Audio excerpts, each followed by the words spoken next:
5 ऐसे नेपाली गाने जिन्हें सुनकर दिल को सुकून मिलता है। और नंबर 1 वाला गाना सुनकर आप सबका दिल सुकून महसूस होगा। नंबर 5 पर आता है एक देव लिंबू फिजेको केश।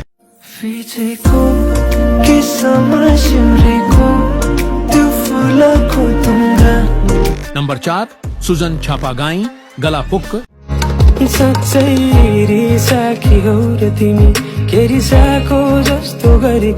नंबर 3 अपूर्वा तामाङ तिमी संग।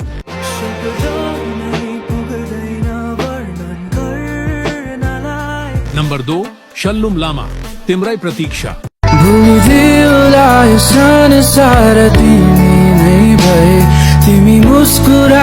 नंबर 1 पर आता है जोन राय फर्कन होला।